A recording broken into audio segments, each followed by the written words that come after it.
उद्धव ने भगवान कृष्ण से पूछा, बोला प्रभु द्रौपदी का चीरहरण हो रहा था तो आपने साड़ियों के ढेर लगा दिए। द्रौपदी ने ऐसा क्या कर्म कर दिया था जो द्रौपदी के जीवन को आपने धन्य कर दिया? तब भगवान कृष्ण कहते हैं, बोला सत्य यही है जो मैं कह रहा हूं कि मैं किसी की मदद नहीं करता, मैं उसी की मदद करता हूं जो अपनी मदद स्वयं करते हैं। जो अपनी सहायता करते हैं मैं उनकी सहायता करता हूं, जो आलस में पड़े रहते हैं मैं उनकी मदद नहीं करता। उद्धव ने पूछा द्रौपदी ने ऐसा क्या कर दिया था? द्रौपदी ने तो दुर्योधन को भला बुरा कहा था, द्रौपदी के एक शब्द को सुनकर पूरा महाभारत का युद्ध रचित हो गया। द्रौपदी ने ऐसा क्या कर दिया था? तब भगवान कृष्ण कहते हैं, बोला इसमें भी रहस्य है। ये पावन कथा नैमिषारण्य तीर्थ पर चल रही है। सूत जी महाराज इस कथा को कह रहे हैं, शौनक आदि ऋषि इस कथा का श्रवण कर रहे हैं।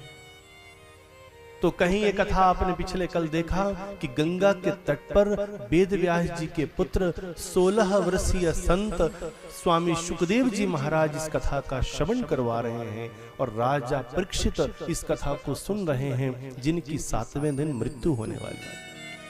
आज तीसरा दिन चल रहा है, 7वें दिन मृत्यु हो जाएगी। तो वही राजा परीक्षित स्वामी शुकदेव जी से पूछते हैं, बताइए बताइए भगवान ने क्या कहा, द्रौपदी ने ऐसा क्या कर दिया था? शुकदेव जी कथा कह रहे हैं। बोला राजन ध्यान से सुनो। एक समय की बात है, द्रौपदी यमुना में स्नान कर रही थी।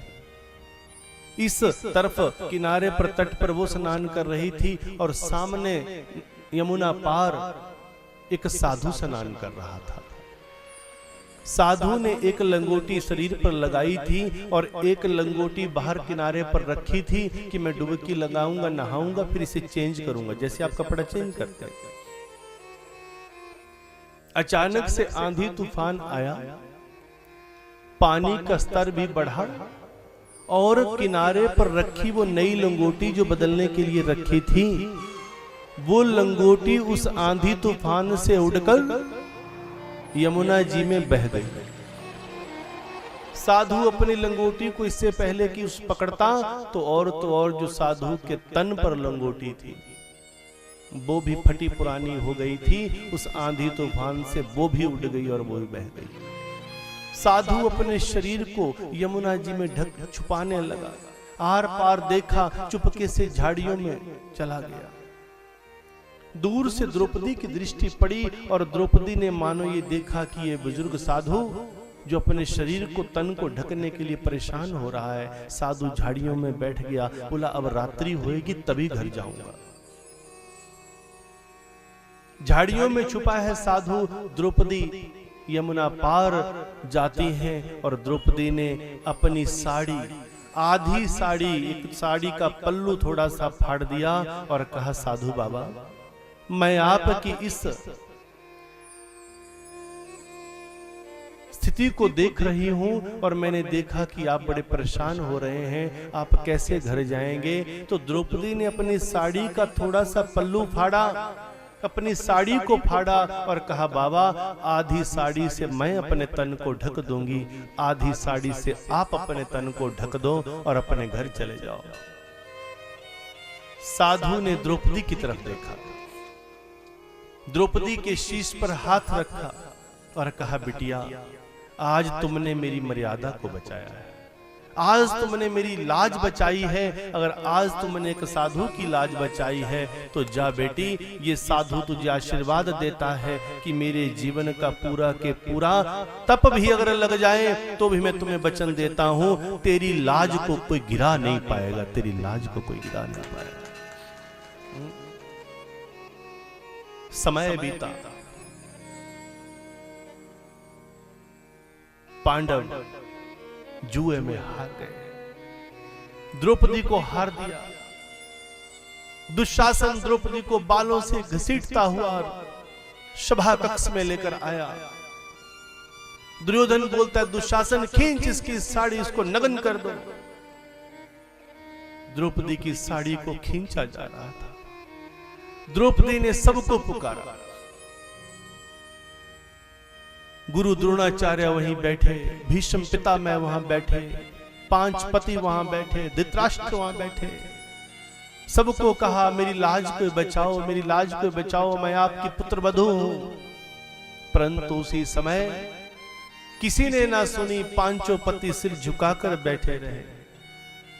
जब सबके सहारे छूट गए तब द्रौपदी ने भगवान को पुकारा। लक्ष्मी जी भगवान नारायण को कहती हैं, रुक्मिणी जी द्वारिकाधीश भगवान कृष्ण को कहती हैं, बोला प्रभु अति शीघ्र द्रौपदी की रक्षा करो। भगवान कहते मैं द्रौपदी की रक्षा नहीं कर सकता। बोला प्रभु उसकी लाज जा रही है, वो आपको पुकार रही है। बोला अगर वो मुझे पुकार भी रही है तो भी मैं उसकी रक्षा नहीं कर सकता।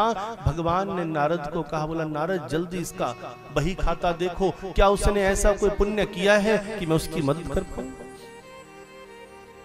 अगर उसने कोई ऐसा कार्य किया है तो ही मैं उसकी मदद कर सकता हूं, अन्यथा मैं उसकी मदद नहीं कर सकता।